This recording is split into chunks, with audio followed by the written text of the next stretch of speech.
നമസ്കാരം സാർ. നമസ്കാരം സാർ, തഴമ്പുള്ള മുതിർന്ന പാർട്ടി കേഡർമാർ ഓരോ ദിവസവും കഴിയുന്തോറും വർഗവഞ്ചകരായി മാറിക്കൊണ്ടിരിക്കുന്നു.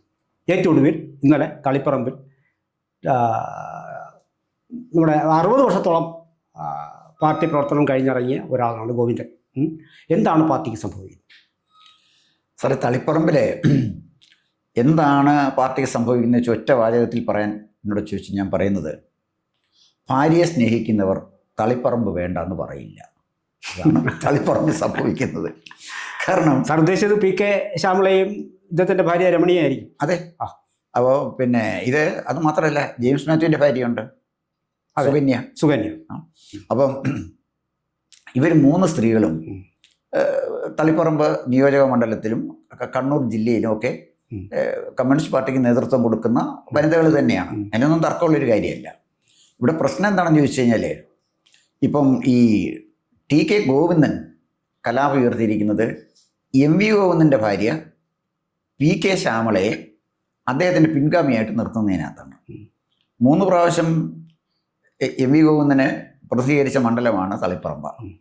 അവിടെ ഇപ്പം എന്താണ്ട് അദ്ദേഹത്തിൻ്റെ ഭാര്യയെ നിർത്തുന്നു. അപ്പോൾ അദ്ദേഹത്തിൻ്റെ ഭാര്യ ആരോപണ വിധേയാണ്. ആന്തൂർ സാജൻ്റെ മരണമൊക്കെ സാജൻ്റെ ബന്ധപ്പെട്ട്. അതാണ് ഒരു പ്രശ്നം. മറ്റൊരു കാര്യമുള്ളത്, ഈ TK ഗോവിന്ദൻ്റെ ഭാര്യ രമണി അവിടെ ഒരു ബ്ലോക്ക് പഞ്ചായത്തിൻ്റെ പ്രസിഡൻ്റായിരുന്ന ആളാണ്. ഇനിയും അവിടെ വന്ന മറ്റൊരാൾ പഴയ കാലത്ത് SFIയിലൊക്കെ എന്ന ഒരു ഫയർ ബ്രാൻഡാണ് സുകന്യ. ഈ സുകന്യ ജെയിംസ് മാത്യുവിൻ്റെ ഭാര്യയാണ്. അപ്പോൾ ജെയിംസ് മാത്യുവിനും സ്വാഭാവികമായിട്ട് ഭാര്യ സുകന്യ MLA ആകണമെന്ന് കാണത്തില്ലേ, അദ്ദേഹം രംഗത്ത് വന്നില്ലെന്നല്ലേ ഉള്ളൂ. അപ്പോൾ ഇക്കാര്യത്തിൽ ഏറ്റവും കൂടുതൽ ഭാര്യയുടെ സ്നേഹമുള്ളത് ഗോവിന്ദ മാസ്റ്റർക്കാണ്. അദ്ദേഹം പിടിച്ച് പിടിയാൽ ഈ നമ്മുടെ സൗഗന്ധിക പുഷ്പം കൊണ്ടുവന്ന പോലെ ഇത് തളിപ്പറമ്പ് പിടിച്ചെടുത്ത് ഭാര്യയെ ഏൽപ്പിച്ചു. പിന്നെ ഇപ്പം ഇത് കണ്ടുകൊണ്ട് TK ഗോവിന്ദൻ അങ്ങനെ ഇരിക്കാൻ ഒക്കില്ലല്ലോ. അദ്ദേഹം പറഞ്ഞത് അദ്ദേഹമാണ് മത്സരിക്കുന്നത്, അദ്ദേഹത്തിൻ്റെ ഭാര്യയൊന്നുമല്ല മത്സരിക്കുന്നത്, അദ്ദേഹമാണ് മത്സരിക്കുന്നത്. സാർ, ഇത് കമ്മ്യൂണിസ്റ്റ് പാർട്ടിക്കുണ്ടായ മൂല്യച്യുതിയുടെയും അപചയത്തിൻ്റെയും ഭാഗമായുള്ള ഒരു പൊട്ടിത്തെറിയാണ് തളിപ്പറമ്പിൽ നടക്കുന്നത്. അത് വലിയ ഒരു വിവാദത്തിലേക്ക് കേരളത്തിൽ കൊണ്ടെത്തിക്കും. ഘട്ടം ഘട്ടമായിട്ട് അത് വരുന്നേ ഉള്ളൂ. അതിന് തർക്കമൊന്നുള്ള കാര്യമല്ല. അല്ല, ഇതിനകത്ത് ഇന്നലെ ഇദ്ദേഹം ഗോവിന്ദൻ ഉയർത്തിയ ഒരു ആക്ഷേപം എന്ന് പറയുന്നത് ഒരു ഇടവേളയ്ക്ക് ശേഷം ആയിക്കൂടായിരുന്നോ എന്നാണ് ചോദിക്കുന്നത്. ആ ഒരു ഇടവേള കൊണ്ട് ഒരു പക്ഷേ ഈ സുകന്യയോ ഗോവിന്ദൻ്റെ ഭാര്യയോ എന്തോ ആയിക്കോട്ടെ, പക്ഷേ ഗോവിന്ദൻ മാഷിന് ഭംഗിയായിട്ട് അറിയാം ആ ഒരു ഇടവേളയ്ക്ക് ശേഷം പിന്നെ ഈ സംഭവം ഉണ്ടാവുമോ എന്നുള്ളത് അദ്ദേഹത്തിന് അറിയണ്ടേ. വാസ്തവത്തിൽ ചുരുക്കത്തിൽ ഈ കോൺഗ്രസ് പാർട്ടിയെ കുടുംബാധിപത്യം ഉള്ള പാർട്ടി എന്ന് വിമർശിക്കുമ്പോഴും കണ്ണൂരിലെ പാർട്ടിയുടെ ഒരു 10-20 മുതിർന്ന നേതാക്കളെ നമ്മൾ കേരളം മുഴുവൻ അറിയാവുന്ന നേതാക്കളുടെ പേരെടുത്ത് പരിശോധിച്ചാൽ ഇവരെല്ലാം അങ്ങോട്ടും ഇങ്ങോട്ടും മാമനവും അച്ചമ്പിയോ ഒക്കെയാണ്. അതെ അതെ അപ്പോൾ ഇതൊരു കുടുംബ വഴക്ക് തന്നെയല്ലേ? ആ ജയരാജന്മാരും പിന്നെ ഇവരൊക്കെ തമ്മിലുള്ള അവിടുത്തെ PK ശ്രീമതി അടക്കമുള്ള വനിതാ നേതാക്കന്മാരും ഒക്കെ ബന്ധുക്കളാണ്, കുടുംബ ബന്ധുക്കളും രക്തബന്ധുക്കളുമാണ്. അതെ. അപ്പം കണ്ണൂർ രാഷ്ട്രീയത്തിലുള്ള ഒരു പ്രത്യേകത അത് അവരെ കുറ്റം പറയാൻ പറ്റുകയില്ല. കാരണം എന്താ വെച്ചാൽ കണ്ണൂർ രാഷ്ട്രീയം അതൊരു ജീവിതശൈലിയായിട്ട് മാറ്റിയ ആളുകളാണ്. അവർ കുടുംബമായിട്ട് അങ്ങ് രാഷ്ട്രീയത്തിൽ ഇടപെടുകയാണ്. തിരുവിതാംകൂറിൽ അങ്ങനെയല്ല. ഭർത്താവ് രാഷ്ട്രീയത്തിൽ പോകുമ്പോൾ ഭാര്യ രാഷ്ട്രീയത്തിലിട്ട് ഇടപെടണമെന്നില്ല. കണ്ണൂർ അങ്ങനെയല്ല. ഒരു ഫാമിലിയായിട്ട് ഭർത്താവ് പാർട്ടി നേതാവായിരിക്കും, മഹിളാ സംഘത്തിൻ്റെ നേതാവായിരിക്കും ഭാര്യ, മക്കൾ SFIയോ DYFIയോ, അതുപോലെ കൊച്ചു കുഞ്ഞുങ്ങളാണെങ്കിൽ ബാലസംഘത്തിലായിരിക്കും. ഇത്തരം ഒരു സിസ്റ്റത്തിൽ വളർന്നു വന്ന ഒരു ജനതരയാണ് ഈ കണ്ണൂരുള്ളത്. അതുകൊണ്ടാണ് കണ്ണൂരെ കോട്ട പൊളിക്കുക എന്ന് പറയുന്നത് അസാധ്യമാണ്. ഒരു ജനറേഷനായിട്ട് നിർത്താനൊക്കത്തില്ല. ബാലസംഘം തൊട്ട് CPM വരെ നിൽക്കുന്ന ഒരു ശൃംഖലയുടെ ഭാഗമാണ് അവിടുത്തെ ആളുകളൊക്കെ. പക്ഷെ അതിവിടെ പൊളിഞ്ഞിരിക്കുകയാണ്. അത് പൊളിഞ്ഞു എന്ന് പറയുമ്പോഴേ എൻ്റെ പ്രധാനമായ കാരണം മാർക്സിസ്റ്റ് പാർട്ടി ഒരു ദാർശനികമായ അടിത്തറ പോയി. രണ്ടാമത് വന്നിരിക്കുന്നത് പാർട്ടിക്കകത്തുണ്ടായ ഭയങ്കരമായ അഴിമതിയാണ്. അപ്പോൾ ഈ അഴിമതിയും ഒരു പ്രത്യയശാസ്ത്രമായ ഒരു നിലനിൽപ്പില്ലാതെ പാർട്ടിക്ക് വരിക, അതിൻ്റെ കൂടെ അഴിമതി കൂടെ വന്നു കഴിഞ്ഞപ്പോഴത്തേക്ക് പണ്ടേ ദുർബല ഇപ്പം ഗർഭിണിയൂടായി എന്ന് പറഞ്ഞ സ്ഥിതിയിലായി പാർട്ടി ഇപ്പം നിൽക്കുന്നത്. അപ്പോൾ അവിടെയാണ് ഈ സ്വജനപക്ഷപാതം വരുന്നത്. അപ്പോൾ ഗോവിന്ദൻ മാസ്റ്റർ ഒറ്റപ്പിടിയിൽ നിൽക്കുകയാണ് അദ്ദേഹത്തിൻ്റെ ഭാര്യ PK ശ്യാമളയെ മത്സരിപ്പിക്കണമെന്ന്. കാരണം അദ്ദേഹത്തിന് അറിയാം ചുവരുണ്ടെങ്കിലേ ചിത്രം എഴുതാൻ പറ്റുമെന്നാണ്.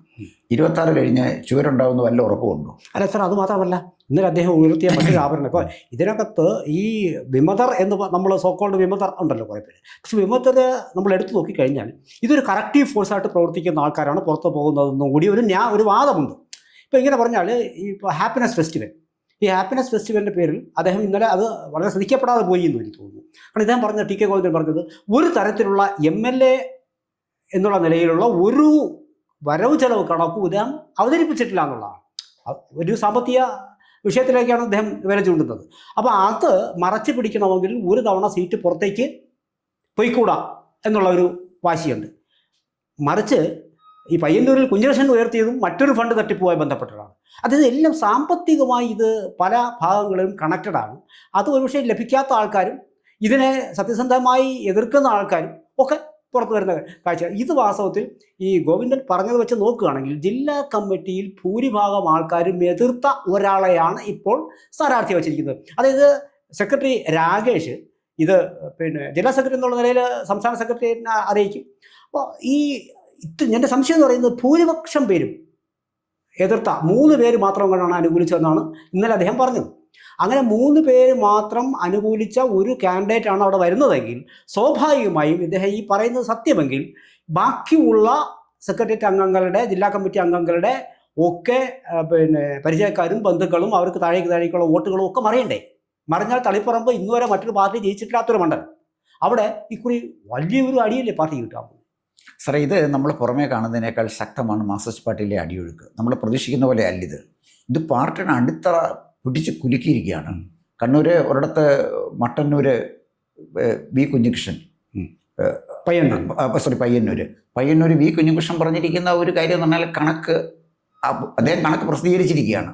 അപ്പോൾ കണക്ക് ചോദിക്കുമ്പോൾ ജില്ലാ സെക്രട്ടറി എന്താ പറയുന്നത്? കണക്ക് കാണിക്കാൻ ഞങ്ങൾക്ക് സൗകര്യമില്ലെന്ന് പറയുന്നത്. അപ്പോൾ പക്ഷേ അതൊരു കാര്യമുണ്ട്, അത് കൃത്യമായ ഒരു ക്യാപ്സുളായിട്ട് ഈ 14 ജില്ലയിലെയും സഹാക്കൾക്ക് കൊടുക്കാം. നമ്മൾ പിരിക്കത്തില്ലയോ? പിരിക്കുമ്പോൾ ഏതെങ്കിലും ഒരുത്തൻ കണക്ക് ചോദിച്ച് വരിക എന്ന് വിചാരിക്കുക. ഏതെങ്കിലും ഒരു ഹതഭാഗ്യൻ കണക്ക് ചോദിക്കാമല്ലോ ദോഷികൾ. അപ്പോൾ അങ്ങനെ വരുമ്പോൾ നമുക്ക് സിമ്പിളായിട്ട് പറയാം, ഞങ്ങൾ പിരിക്കും, പക്ഷേ കണക്ക് തരാനും സൗകര്യമില്ല. ഒറ്റ വാക്കുകൊണ്ട് തീർന്നില്ലേ? കണക്ക് ചോദിക്കുന്നതിനുള്ള കംപ്ലീറ്റ് ആയിട്ട് ഉത്തരം ഒറ്റ വാക്കുകൊണ്ട് സൗകര്യമില്ല. അതൊരു നല്ല കാര്യമല്ലേ? അല്ല, ഇവിടെ നമ്മൾ തട്ടിച്ചു നോക്കുന്നത് ജനം നമ്മളിപ്പോൾ എല്ലാ പാർട്ടികളും ഒരുപോലെ ആവുന്നുള്ളൂ. ഇപ്പോൾ കോൺഗ്രസിനെ സംബന്ധിച്ച് ഇത്തരം ആരോപണങ്ങൾ മുമ്പ് തന്നെയുണ്ട്. അത് ഇപ്പോൾ CPM-ലും അതേ വിഷയം തന്നെ വരികയാണ്. BJP-യെ സംബന്ധിച്ചിടത്തോളം അധികാരത്തിൽ കൊണ്ട് കവരാൻ അവർക്ക് ഇതുവരെ കഴിഞ്ഞിട്ടില്ല. കാരണം അധികാരത്തിലേക്ക് എത്തിയിട്ടില്ല. എത്തുമ്പോൾ ചിലപ്പോൾ ഇതിലും വലിയ ഗതികേടായിരിക്കും അവിടുത്തെ അവസ്ഥ എന്ന് പറയുന്നത്. പക്ഷേ അപ്പോൾ അങ്ങനൊരു സാഹചര്യത്തിൽ CPM ഇതുവരെ കെട്ടി ഉയർത്തിയത് ഒക്കെ അതായത് ഒരു വിഭാഗത്തിന് മാത്രം സാമ്പത്തികമായ ഉന്നമനം ലക്ഷ്യമിട്ടുകൊണ്ടുള്ള പെരുമാറ്റമാണ്. ഇവിടെ P. ശശി ഉയർത്തിയത് സിറ്റിയിൽ നിന്ന് മദ്യപിക്കുന്നു എന്നാണ് പറഞ്ഞത്. മറ്റു ചില ബിനാമി ഇടപാടുകളോടെ ഉണ്ടെന്നാണ് പറയുന്നത്. ഇങ്ങനെ കേരളത്തിൻ്റെ പല ഭാഗങ്ങളിൽ നിന്നും ആൾക്കാരെ എന്ത് കാരണവശാലാണെങ്കിലും പുറത്തു പോയവർ, CPM നിന്ന് പുറത്തു പോയവർ സത്യത്തിൽ വലിച്ചു വാരി പുറത്തേക്ക് ഇടുന്നത് CPM-നുള്ളിലെ ഈ അറിയാ കഥകളും നാണക്കേടിൻ്റെ കഥകളുമാണ്. അതിലൊടുവിലത്തതായിരിക്കും. അപ്പോൾ അതിങ്ങനെ പോയാൽ സ്വാഭാവികമായി ഇത് തളിപ്പറമ്പ് കണ്ണൂർ ജില്ല മുഴുവൻ വ്യാപിക്കില്ലേ ഈ അസുഖം?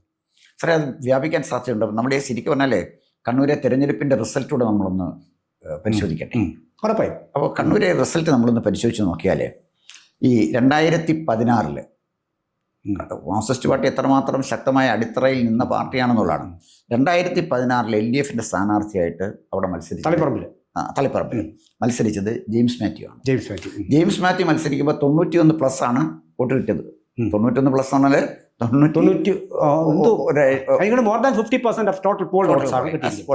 അതാണ് കിട്ടിയിരിക്കുന്നത്. 53% അങ്ങാണ്ട് കിട്ടിയിട്ടുണ്ട്. അന്ന് കോൺഗ്രസിൻ്റെ സ്ഥാനാർത്ഥിയായിട്ട് നിന്നത് UDF-ന്റെ സ്ഥാനാർത്ഥിയായിട്ട് നിന്നത് രാകേഷ് നമ്പ്യാറാണ്. രാകേഷ് നമ്പ്യാർക്ക് കിട്ടിയത് 50,000+ ആണ്, 50,000+. ജെയിംസ് മാത്യുവിന് കിട്ടിയ ഭൂരിപക്ഷം മാത്രം 40+ ആണ്. അത് ആലോചിച്ച് നോക്കണം. അപ്പോൾ എത്ര ഭയങ്കരമായൊരു ഭൂരിപക്ഷത്തിലാണ് ജയിച്ചത്. അവിടെ നാമമാത്രമായൊരു സാന്നിധ്യം മാത്രമായിരുന്നു BJP. ബാലകൃഷ്ണൻ മാസ്റ്റർ മത്സരിച്ചത്. അദ്ദേഹത്തിന് 14+, 14,000-അടുത്തോട്ടേ അദ്ദേഹത്തിന് കിട്ടിയുള്ളൂ. ഇതായിരുന്നു 2016 അവിടുത്തെ ഈ തളിപ്പറമ്പിലെ ഒരു സ്ഥിതി. ഇനി 2021 പോകുമ്പോൾ 2021 MV ഗോവിന്ദൻ മാർക്സിസ്റ്റ് പാർട്ടിയുടെ സ്ഥാനാർത്ഥിയായിട്ട് തളിപ്പറമ്പിൽ മൂന്നാമത് വരുന്നത്. ഇതിനു മുമ്പ് 2 തവണ ജയിച്ചിട്ടുണ്ട്. നേരത്തെ മൂന്നാമത് വരുന്നത്. അദ്ദേഹം വരുമ്പോഴേ അദ്ദേഹത്തിന് കിട്ടിയ വോട്ട് എന്ന് പറയുന്നത് ആൻഡ് അത് എനിക്കാണ് 90,000 ഉണ്ടാവണം. 90,000 92,000 90,000 വോട്ടാണ് അദ്ദേഹത്തിന് കിട്ടിയത്. അന്ന് UDF സ്ഥാനാർത്ഥിയായിട്ട് വന്നത് അബ്ദുൾ റഷീദാണ്. അബ്ദുൾ റഷീദ് അത് 70,000 വർദ്ധിപ്പിച്ചു. രാജേഷ് നമ്പ്യാർക്ക് കിട്ടിയ 50,000 20,000 വോട്ടോടെ കൂട്ടി 70,000 വർദ്ധിപ്പിക്കാൻ അബ്ദുൾ റഷീദിന് കഴിഞ്ഞു. അപ്പോൾ കുറച്ചൊരു വോട്ട് കമ്മ്യൂണലോടായി എന്ന് നമുക്ക് ന്യായമായും ധരിക്കാവുന്ന അത് സ്വാഭാവികമാണ്. ആ മണ്ഡലത്തിൽ അങ്ങനെ ചില പ്രത്യേകതകളുണ്ടല്ലോ. അവിടെ BJPയുടെ സ്ഥാനാർത്ഥിയായിട്ട് വന്നത് AP ഗംഗാധരനാണ്. അദ്ദേഹത്തിന് 1000 വോട്ട് കുറയുകയാണ് ചെയ്തത്. 13,000 വോട്ടാണ് കിട്ടിയത്. 13,000 പ്ലസ് ആണ് കിട്ടിയത്. കഴിഞ്ഞ തവണ BJP ഉണ്ടായിരുന്നത് 14,000. അതും വലിയ വ്യത്യാസങ്ങളില്ല. അതെ, അത് വ്യത്യാസം വന്നില്ല. അപ്പം ഇവിടെ വന്നത് പോളിംഗ് 81% ആണ് 2016. പിന്നെ അത് 2021 വന്നപ്പോഴേ 83% ആണ് പോളിംഗ്. അപ്പം നല്ല പോളിംഗ് സ്റ്റേറ്റ് ആവറേജുമായിട്ടുണ്ടായിട്ടുണ്ട്. അപ്പം ഇതാണ് നമ്മുടെ നിയമസഭയിലേക്ക് മത്സരിച്ചപ്പോഴുണ്ടായ ഒരു സ്ഥിതി. ഇനി ലോക്സഭ ഇലക്ഷൻ കൂടെ നമുക്കൊന്ന് പരിശോധിക്കണമല്ലോ. 2019 ലോക്സഭയിൽ PK ശ്രീമതി മത്സരിക്കുമ്പോൾ തളിപ്പറമ്പിൽ കിട്ടിയ വോട്ട് 80+ ആണ്. 80+ എന്ന് പറഞ്ഞാൽ 10,000 വോട്ട് കുറഞ്ഞു. അതേസമയം UDF സ്ഥാനാർത്ഥിയായിട്ട് വന്നത് K സുധാകരനാണ്. അദ്ദേഹത്തിന് 81+ ആയി. വോട്ട് കൂടി. അപ്പം ഈ സ്ഥാനാർത്ഥി വരുമ്പോൾ ഉണ്ടാകുന്ന ഒരു വാസിലേഷനായി കാണുന്നത് BJP സ്ഥാനാർത്ഥിയായിട്ട് നിന്നത് CK പത്മനാഭനാണ്. അത്ഭുതപ്പെടുന്ന കാര്യം CK പത്മനാഭന് കിട്ടിയത് 8,659 വോട്ട് മാത്രമാണ് ഈ 2019. നമ്മൾ ഈ പാർട്ടി ഗ്രാമം എന്നൊക്കെ പറയുന്നതുകൊണ്ടായിരിക്കാം. അവർ ഭയങ്കര ശത്രുവായിട്ട് തന്നെ അദ്ദേഹത്തിനെ കണ്ടു കാണുമായിരിക്കുമല്ലോ. അതുകൊണ്ടായിരിക്കും അങ്ങനെ വന്നത്. എന്തായാലും ശരി, 2024 വന്നു കഴിഞ്ഞപ്പോഴേ LDF സ്ഥാനാർത്ഥിയായിട്ട് വന്നത് MV ജയരാജനാണ്. MV ജയരാജൻ വന്നപ്പോൾ 75+ ആണ് വന്നത്. എന്ന് പറഞ്ഞാൽ PK ശ്രീമതിയേക്കാൾ അദ്ദേഹത്തിന് വോട്ട് കുറഞ്ഞു. UDF സ്ഥാനാർത്ഥിയായിട്ട് വന്ന K സുധാകരൻ്റെ വോട്ട് 84+ ആയി. ആ വ്യത്യാസം സാർ ഒന്ന് മനസ്സിലാക്കണം. 84+ ആയി. പിന്നെ BJPയുടെ രഘുനാഥാണ് വന്നത്. താരതമ്യേന എനിക്കറിയില്ല ആളിനെ കുറിച്ച്. രഘുനാഥ്. അപ്പൊ അദ്ദേഹത്തിന് 16,706 വോട്ടാണ് അവിടെ ബന്ധങ്ങളുടെ ഒരു കിട്ടിയത്. ഇതിന് ഇവിടെ ഈ വോട്ടിംഗ് കാണിക്കുന്ന ഒരു കാര്യം, അവിടെ ഒരു ഇൻസിഗ്നിഫിക്കൻറ്റ് ഫോഴ്സ് തന്നെയാണ് BJPയുടെ കാര്യം. ഒരു സാന്നിധ്യം എന്തായാലും തളിപ്പറമ്പിലില്ല. വളരെ ഒരു അനക്കം പോലും സൃഷ്ടിക്കാൻ കഴിയും. ഒന്നുമില്ല. ചെറിയ CK പത്മനാഭനെ പോലെ ഒരാൾക്ക് പോലും 8,659 വോട്ടാണ് കിട്ടിയെന്ന് പറയുമ്പോൾ നമുക്കറിയാമല്ലോ. അത് 2019 അത്ര പാട്. കണ്ണൂർ ലോക്സഭാ മണ്ഡലത്തിനുള്ളിൽ തളിപ്പറമ്പിൽ നിയമസഭാ മണ്ഡലത്തിലാണ് 2019 എന്നൊക്കെ പറയുമ്പോൾ മോദി എഫക്റ്റ് ഉള്ള സമയമാണ്. എന്നിട്ടും അത്രയും അവിടെ ഏശില്ല. അത് ഏശിയില്ല. അത് ഞാൻ പറഞ്ഞ അത് ഏശിയില്ല. പിന്നെ 2024 വന്നപ്പോൾ ചെറുതായിട്ടൊന്ന് വ്യത്യാസം വന്നു. അതും 16,706 വോട്ടല്ലേ കിട്ടിയുള്ളൂ. ഇതാണ് ഇതിൻ്റെ ഒരു സ്ഥിതി എന്ന് പറയുന്നത്. അപ്പോൾ ഇവിടെ വരുമ്പോഴേ ഈ തളിപ്പറമ്പ് മണ്ഡലത്തിലെ കമ്മ്യൂണിസ്റ്റ് പാർട്ടി അടിത്തറ പിടിച്ചു കുലുക്കിക്കൊണ്ടാണ് ഈ ഇദ്ദേഹം TK ഗോവിന്ദൻ ഈ ആരോപണം ഉന്നയിച്ചിരിക്കുന്നത്. അതൊരു നിസ്സാര കാര്യമല്ല. ഗോവിന്ദൻ മാസ്റ്റർ മാതൃക കാണിക്കേണ്ട ആളല്ലേ. അദ്ദേഹം പാർട്ടിയുടെ സംസ്ഥാന സെക്രട്ടറിയാണ്. പാർട്ടിയുടെ ഔദ്യോഗിക സ്ഥാനത്തിരിക്കുന്ന ആളുകൾ അവരുടെ ബന്ധുക്കളെ മത്സരിപ്പിക്കാതല്ലേ മാതൃക കാണിക്കേണ്ടത്. അല്ലെങ്കിൽ അവരവിടെ ഇരുന്ന് തന്നെ സീറ്റ് അവരുടെ ഭാര്യമാർക്കും ബന്ധുക്കൾക്കും കൊടുക്കാൻ തുടങ്ങുകയാണെങ്കിൽ പാർട്ടി അവിടെ ചെന്ന് നിൽക്കും. അപ്പം അത് ആ മാതൃക കാണിക്കാൻ അദ്ദേഹത്തിന് എന്തുകൊണ്ട് കഴിയാതെ പോയി? എന്തിന് PK ശ്യാമളയെ തന്നെ അവിടെ മത്സരിപ്പിക്കണം? അതിനൊരു റീസൺ വേണ്ടേ? തികച്ചും വളരെ ആരോപണ വിധേയമായ ഒരു രാഷ്ട്രീയ പ്രവർത്തനം ഈ ആന്തൂർ സാജന്റെ മരണവുമായി ബന്ധപ്പെട്ട്. അപ്പോൾ വളരെ സ്പെസിഫിക് ആയിട്ട് ഈ സ്ഥാനാർത്ഥി അവിടെ വരാൻ പറ്റുള്ളൂ. ഇതല്ല ഞങ്ങൾക്കൊരു സ്ഥാനാർത്ഥി ഇല്ല എന്ന് പറയുന്നൊരു ജസ്റ്റിഫിക്കേഷൻ കൊടുക്കണ്ടേ? അവിടെയാണ് ഈ കുടുംബത്തിലേക്ക് പോയി നിൽക്കുന്ന കഥ പോയി നിൽക്കുന്നത്. അപ്പോൾ ഇതിൻ്റെ ഒരു പ്രോബ്ലം എവിടെയാണെന്ന് ചോദിച്ചു കഴിഞ്ഞാൽ, മാർക്സിസ്റ്റ് പാർട്ടിയെ അവർ തന്നെ വേട്ടയാടുന്ന ഒരു സ്ഥിതിയിലേക്ക് കാര്യങ്ങൾ. അതിൻ്റെ ഒരു പ്രധാന കാരണം വേലി തന്നെ വിളവ് തിന്നാൻ തുടങ്ങിയതിൻ്റെ തിക്തഫലം പാർട്ടി അനുഭവിച്ചു തുടങ്ങി എന്നുള്ളത് തന്നെയാണ്. പലയിടത്തും ഇത്തരം സ്ഥാനാർത്ഥികൾ വന്നിട്ടുണ്ട്. പലരും പിൻവാതിലിലൂടെ വന്നിട്ടുണ്ട്. ഈ പിൻവാതിലിലൂടെ വന്ന സ്ഥാനാർത്ഥികളൊക്കെ പാർട്ടിക്ക് ബാധ്യതയുമായിട്ടുണ്ട്. പക്ഷേ എങ്കിലും ആ പ്രവണത അവിടെ അവസാനിപ്പിക്കുന്നില്ല.